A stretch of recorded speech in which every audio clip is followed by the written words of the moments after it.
Hello everyone, good morning. This video is for class 10 subject geography. जो आज हम part लेकर आए आप लोगों के लिए वो क्वेश्चन आंसर सेशन है, ठीक है।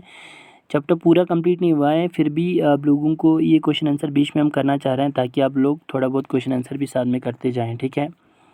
सबसे पहले थोड़ा बहुत एमसीक्यू की ओर नज़र दें कि एग्रीकल्चर की जो एमसीक्यूज़ हैं, तो आप लोगों को जो डिस्कस किया हुआ चीज़ें वही बताना चाह रहे हैं इसके अंदर कि which one of the following describe the system of agriculture where a single crop is grown on a large area.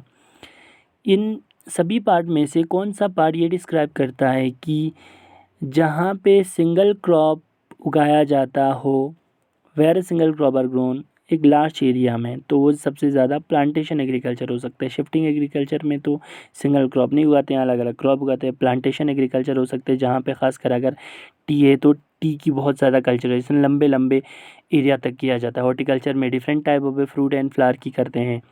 Intensive agriculture के अंदर भी अलग अलग क्रॉप्स को लगाया जाता है, ठीक है। इसमें प्लांटेशन एग्रीकल्चर इसका ऑप्शनल बनता है।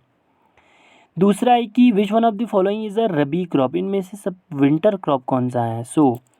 राइस के लिए पानी बहुत ज़्यादा चाहिए, मिलेट के लिए ह्यूमिड होना चाहिए, कॉटन के लिए भी पहला सनशाइन बहुत अच्छा होना चाहिए, तो दाल ओबियसली रबी क्रॉप बनता है विंटर का। विच one of the following is a leguminous crop, ठीक है।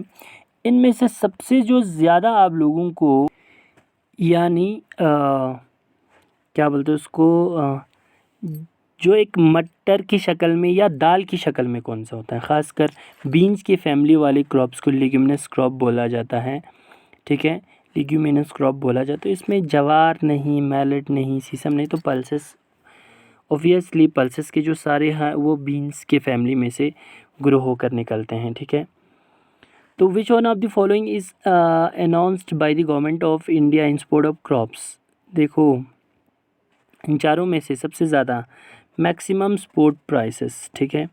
तो ये एक अनाउंसमेंट था गवर्नमेंट का, एक मेन स्कीम था कि किस तरह क्रॉप की प्राइसेस होना चाहिए, मिनिमम होना चाहिए, मैक्सिमम होना चाहिए, मॉडरेट होना चाहिए, इन्फ्लुएंशियल होना है। तो इसमें मिनिमम सपोर्ट प्राइसेस होते हैं, ठीक है। दूसरा क्वेश्चन आंसर दिया हुआ है 30 वर्ड्स का कि आप लोगों को सबसे पहले कि which one of the important beverage crop, जो हमने प्लांटेशन क्रॉप को बोला था आप लोगों को, and specify the geographical condition required for it is growth. उनके लिए जोग्राफिकल कंडीशन क्या होना चाहिए, क्लाइमेटिक कंडीशन हो, सॉइल कंडीशन क्या होना चाहिए, तो ये सारा चीज़ें आप लोगों को बताया गया है। टी एक इम्पॉर्टेंट बेवरेज क्रॉप है जो अच्छे खासे खासकर ट्रॉपिकल और सब ट्रॉपिकल एरिया में उन्हें ग्रो करना चाहिए क्लाइमेट के अंदर।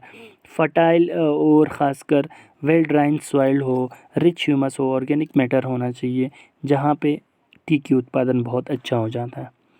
Name one staple food of India in region where it is produced. सबसे ज़्यादा स्टेपल फूड राइस और wheat is the main staple food, याद रखना। Rice is the staple food of India.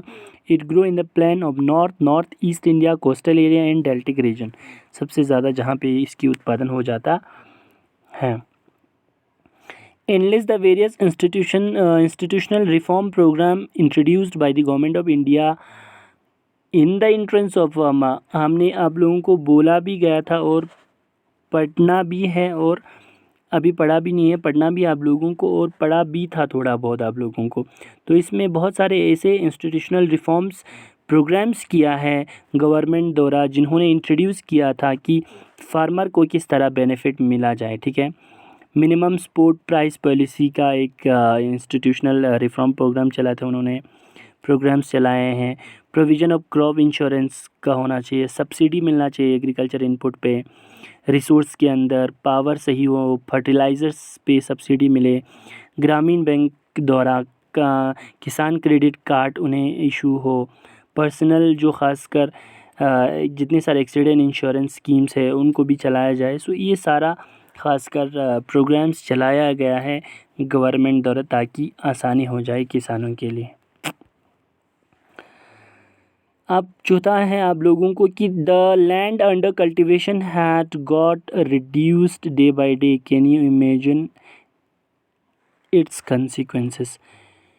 कि जो कल्टीवेशन का लैंड है वो दिन ब दिन रिड्यूस क्यों होते जा रहा है, कंसिक्वेंसेस क्या है। सबसे ज़्यादा तो ओवर पॉपुलेशन है भाई, मेन कंसिक्वेंसेस यही है। A dealing area of the under cultivation couples with the increasing population can lead to reduce या सीरियस फूड ग्रेन शॉर्टेज, एक तो है। दूसरा, this would in turn increasing input of food grain, therefore causing of economy a real under huge debate। सो सबसे ज़्यादा increasing on growing population है जो हर किसी चीज़ का नुकसानदेह होता है, ठीक है।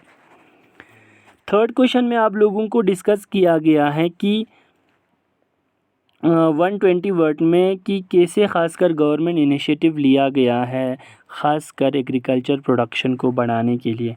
तो इसमें आप लोगों को पहला वाला हम डिस्कस करेंगे, दूसरा वाला हम नेक्स्ट वीडियो में डिस्कस करेंगे आप लोगों को। So to ensure increase in agriculture production को इंक्रीज़ कराने के लिए गवर्नमेंट ने ख़ासकर जो स्कीम्स चलाए हैं, उन्होंने अलग अलग इनिशिएटिव लिया है ख़ासकर कलेक्ट के लिए, कलेक्टिवाइजेशन के लिए, कंसोलिडेशन के लिए, होल्डिंग या कॉरपोरेशन या एबोलिशन ऑफ ज़मींदारी सिस्टम को। Land reforms was the main focus to fifth year plan. पहला जो फिफ्थ ईयर प्लान चला था 1960 से 1950s में चला है, 51 में, तो इसको 60s और 70s में बहुत ज़्यादा एग्रीकल्चर की फिफ्थ 5 ईयर प्लान में डिस्कस किया गया है। Agriculture reforms were the order of the day. The green revolution आया था उस वक़्त 60s में, वाइट रेवोल्यूशन में आया है वहाँ पे, जिन्होंने ख़ासकर एग्रीकल्चर सिस्टम में एग्रीकल्चर की प्रोडक्टिविटी को बहुत इम्प्रूविंग किया है, बहुत ज़्यादा बढ़ाया है। वो सारे इनिशिएटिव लिया गया है जिसकी एग्रीकल्चर प्रोडक्टिविटी बहुत ज़्यादा अच्छा हो जाए। During 80s and 90s comprehensive land development programs को चलाया गया है, इनिशिएट किया गया है। अंडर दिस इसके various technical and institutional reforms were introduced by the government of India for the benefit of farmers की बेनिफिट के लिए उन्होंने अलग अलग इंस्टीट्यूशनल रिफॉर्म्स चलाए गए थे। एग्जांपल अगर देखा जाए तो मिनिमम, जैसे कि आप लोगों को पहले भी इसमें ऑप्शनल में दिया गया था आप लोगों को कि मिनिमम सपोर्ट प्राइस पॉलिसी चलाया गया ताकि उन्हें सस्ते दाम पे कुछ मिले, सही दाम पे वो बिकाया जा सकता है। उन्हें ख़ासकर इंश्योरेंस पॉलिसी मिले, सब्सिडीज़ मिले एग्रीकल्चर इनपुट्स पे, ख़ासकर पावर या फर्टिलाइज़र्स पे। बहुत सारे ऐसे क्रेडिट कार्ड या ग्रामीण बैंक्स हो जो उन्हें लोन दे, उन पे ज़्यादा ख़ासकर इंटरेस्ट ना चढ़े। तो ऐसे बहुत सारे इनिशिएटिव्स लिया गया है, ख़ासकर कृषि दर्शन, ऐसे initiative by government of India चलाया गया ताकि इससे भी ज़्यादा इनिशिएटिव लेके गवर्नमेंट फार्मर्स को बहुत इजी कराता है एग्रीकल्चर को। So this is all about the video session of today. कल हम डिस्कस करेंगे नेक्स्ट पार्ट को, ठीक है। Thank you so much.